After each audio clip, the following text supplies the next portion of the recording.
नमस्कार, मैं हूं चार्य प्रकाश दत्त और आप देख रहे ज्योतिष ज्ञान शास्त्र। उम्मीद करता हूं कि महादेव की कृपा से आप सुकुशल होंगे। शनिदेव की वक्री चाल 139 दिनों का परिवर्तनकारी दौर जो बदल सकता है आपका भविष्य। क्या आप तैयार हैं? इस विशेष श्रृंखला में आप सभी का हार्दिक स्वागत है। ये खास वीडियो उन लोगों के लिए है जिनकी राशि या लगन तुला है। जैसा कि आप सभी जानते ही होंगे कि शनिदेव 13 जुलाई 2025 से वक्री हो चुके हैं और 28 नवंबर 2025 तक यानी लगभग 139 दिनों तक मीन राशि में वक्री होकर ट्रांजिट करेंगे। तुला राशि या लगन वालों के लिए यह समय बेहद अहम रहने वाला है, क्योंकि यह संपूर्ण घटनाक्रम इनकी कुंडली के छठे भाव में हो रहा है। यानी जीवन में मिलने वाली चुनौतियों के विषय में कुछ खास होने वाला है। अब ऐसे में सवाल यह पैदा होता है कि क्या यह गोचर आपको चुनौतियों से लड़ने के लिए तैयार करेगा?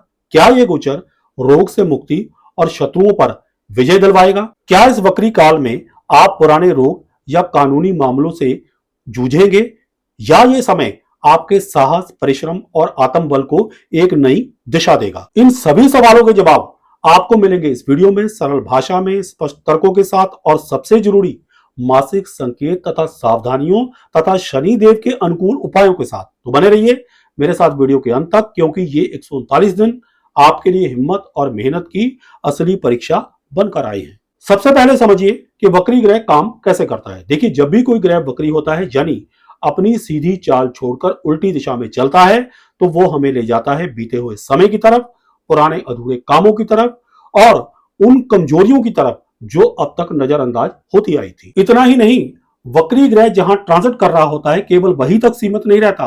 वक्री ग्रह हमेशा 3 भावों पर अपना प्रभाव डालता है। नंबर 1 पर वह जहां से आया हो, नंबर 2 जहां वो ट्रांजिट कर रहा हो, और नंबर 3 पर जहां वो आगे जाने वाला हो। इस तरह से देखें तो वक्री शनिदेव आपकी कुंडली में 3 भावों पर अपना प्रभाव छोड़ेंगे, 5वां, 6ठा और 7वां भाव। यानी आपके जीवन के 3 मुख्य क्षेत्र प्रभावित होंगे: आपकी संतान और प्रेम, आपको मिलने वाली चुनौतियां और आपकी डोमेस्टिक लाइफ। रही बात शनिदेव की 3 शक्तिशाली दृष्टियों की, तो वो भी कुछ कम साबित नहीं होंगी।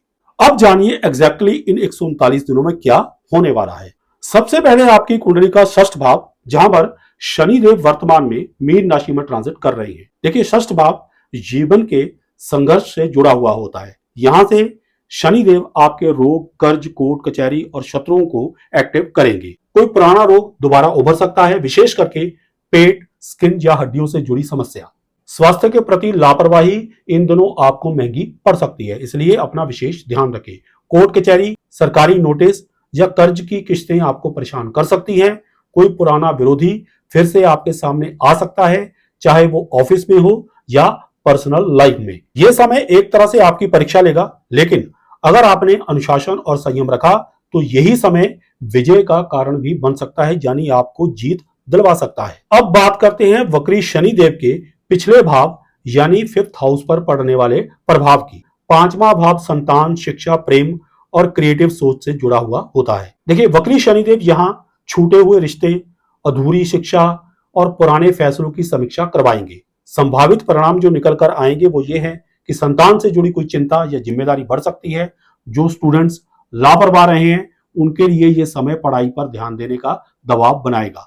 प्रेम संबंधों में पुराने मुद्दे दोबारा उठ सकते हैं, जैसे भरोसे की कमी, बातचीत की उलझन या गलतफहमी। यह समय आपको सिखाएगा कि मन से बड़ा शत्रु और मन से बड़ा मित्र कोई नहीं है। जहां तक वक्री शनिदेव के अगले भाव यानी 7th हाउस पर असर का संबंध है, तो पति पत्नी के बीच कोई पुरानी अनबन या गलतफहमी फिर से उभर सकती है। बिजनेस पार्टनर के साथ पुराने वादे या शर्त की दोबारा समीक्षा होगी। विवाह योग्य जातकों के लिए प्रस्ताव आने की संभावना है, लेकिन निर्णय लेने में विलंब हो सकता है। इस समय के दौरान रिश्तों में धैर्य और ईमानदारी ही असली कुंजी साबित होगी, यानी यही आपका सही मायनों में साथ देगी। अब बात करते हैं शनिदेव की 3 शक्तिशाली दृष्टियों की। देखिए, शनिदेव की तीसरी दृष्टि वृषभ राशि पर यानी 8वें भाव पर रहेगी। कॉन्सिक्वेंटली इन 139 दिनों के दौरान कोई गुप्त चिंता या पुरानी समस्या फिर से उभर सकती है, जैसे बीमा, टैक्स या पारिवारिक विवाद। ससुराल पक्ष से जुड़ी कोई अनबन या स्वास्थ्य संबंधी टेंशन भी आपको आ सकती है। मानसिक स्तर पर बेचैनी, अंदरूनी डर और ज्यादा सोचने की आदत आपकी बढ़ सकती है। इस समय के दौरान अचानक लाभ या अचानक हानि दोनों के ही योग बन रहे हैं। विशेष सावधानी आपको ये रखनी है कि वाहन चलाते वक्त इस जो समय है ये जो इसके दौरान सावधानी आपको रखनी चाहिए। सातवीं दृष्टि कन्या राशि पर यानी 12वें भाव पर रहेगी, जिसके कारण अनचाहे खर्चे बढ़ सकते हैं, विशेष करके स्वास्थ्य, यात्रा या कानूनी मामलों में। विदेश जाने की योजना भी बन सकती है, लेकिन रुकावटें या देरी संभव है। इसके अलावा आपकी नींद में खलल, बेचैनी और आत्मचिंतन की प्रवृत्ति भी बढ़ेगी। ध्यान, मेडिटेशन या अकेले रहना ज्यादा अच्छा लगेगा। फिजूल खर्ची और ओवर थिंकिंग से आपको इस समय के दौरान बचना होगा। 10वीं दृष्टि की बात करें तो वह धनु राशि पर यानी 3rd हाउस पर रहेगी। कॉन्सिक्वेंटली आत्मविश्वास में उतार चढ़ाव आ सकता है। निर्णय लेने में संकोच रहेगा। छोटे भाई बहनों से जुड़ा कोई मामला दोबारा सामने आ सकता है। छोटी यात्राओं में रुकावटें या थकान भी संभव है। लिखने, बोलने या प्रस्तुति देने वालों को यानी प्रेजेंटेशन देने वालों को थोड़ी रुकावटें महसूस होंगी। विशेष सावधानी ये रखनी है कि बोलने से पहले सोचें और किसी बात को जबरदस्ती किसी के ऊपर ना थोपे। अब बात करते हैं मासिक संकेतों तथा सावधानियों की, जिनके सहारे आप इन 139 दिनों को सुगमता से पार कर पाएंगे। जुलाई 2025 यानी 13 जुलाई से 31 जुलाई के बीच शनिदेव की वक्री चाल शुरू होते ही कोर्ट के, स्वास्थ्य या ऑफिस में पुरानी बातों की दोबारा चर्चा हो सकती है, यानी पुराने मुद्दे जो दब चुके थे वो अब उठ सकते हैं। सावधानी, कोई भी कानूनी या सरकारी काम अधूरा ना छोड़े, समय पर उत्तर दे। अगस्त 2025 के महीने में कर्ज चुकाने या टैक्स से जुड़े दस्तावेज अपडेट करने का दबाव बढ़ेगा। शरीर में थकावट या आलस्य आपको महसूस हो सकता है। इस महीने में नींद और डाइट पर पूरा ध्यान दें। डॉक्टर की सलाह को भूलकर भी मत टालें, यानी इस महीने में आपको अपने स्वास्थ्य के ऊपर पूरा फोकस रखना है। सितंबर 2025 में कोर्ट कचहरी या ऑफिस में आपका पक्ष मजबूत हो सकता है यदि आपने मेहनत और सच्चाई से डटे रहना जारी रखा। परंतु फिर भी इस महीने में गुस्से से कोई भी बात किसी को भी मत कहें, संयम आपकी ढाल बनेगा। अक्टूबर 2025 के महीनों में रिश्तों में पुरानी बातें फिर से एक्टिव हो सकती है, खासकर साझेदारी या जीवन साथी से जुड़े मुद्दों को लेकर। इस महीने बातचीत में पारदर्शिता रखें, यानी ट्रांसपेरेंसी रखना आपके लिए बहुत ही सही साबित होगा। नवंबर 2025 के महीने में वक्री शनिदेव का ट्रांजिट अंतिम चरण में होगा।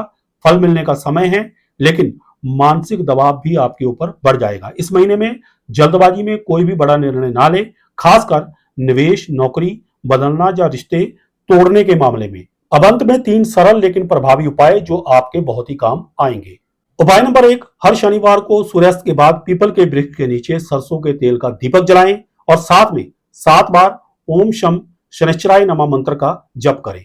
यह उपाय शनिदेव की वक्री दृष्टि से बचाने के साथ साथ आपको रोग मुक्त और विरोधियों को शांत रखेगा। उपाय नंबर 2, शनिवार के दिन किसी मेहनतकश श्रमिक, सफाई कर्मी, ड्राइवर या रोगी को काले तिल, उड़द की दाल, कंबल या मेडिसिन का दान करें। इससे शनिदेव की छठे भाव की कर्ज, बीमारी और कोर्ट केस से जुड़ी ऊर्जा संतुलित होगी। याद रखें, सेवा शनिदेव को सबसे प्रिय है। उपाय नंबर 3, प्रत्येक शनिवार सुबह या रात को 5 मिनट आंखें बंद करके नीले प्रकाश की कल्पना करें, जैसे एक नीला घेरा आपको नकारात्मकता से बचा रहा हो। यह उपाय मानसिक भय, कोर्ट केस की उलझने और अनावश्यक टेंशन को धीरे धीरे कम करेगा। यह एक तरह से आधुनिक और सरल मेडिटेशन की तकनीक है जो शनिदेव की मानसिक पकड़ से आपको राहत देगी। एक बात पर विशेष ध्यान दें कि कोई नया कर्ज ना ले, कानूनी या टैक्स दस्तावेज पूरे रखें, पेट, स्किन और हड्डियों से जुड़ी समस्याओं को भूलकर भी ना टालें। वक्री शनिदेव का ये गोचर आपको डराने नहीं बल्कि ताकतवर बनाने आया है। छठे भाव में वक्री शनिदेव का अर्थ है कि अब जीवन की लड़ाइयों से भागने का नहीं बल्कि डटकर सामना करने का वक्त आ गया है। आशा करता हूं कि वीडियो में दी गई जानकारियों से आप लाभान्वित होंगे। अगर आपको हमारी ये वीडियो पसंद आई हो तो इसे लाइक करें, शेयर करें, हमारे चैनल ज्योतिष ज्ञान शास्त्र को सब्सक्राइब करें और साथ में बेल आइकन को दबा दें ताकि हमारी हर नई वीडियो की नोटिफिकेशन आप तक सबसे पहले पहुंचे। मैं आचार्य प्रकाश दत्त फिर मिलूंगा अगली वीडियो में एक नई जानकारी के साथ। तब तक के लिए जय सिया राम, हर हर महादेव और बोलो श्री हरि विष्णु भगवान की जय।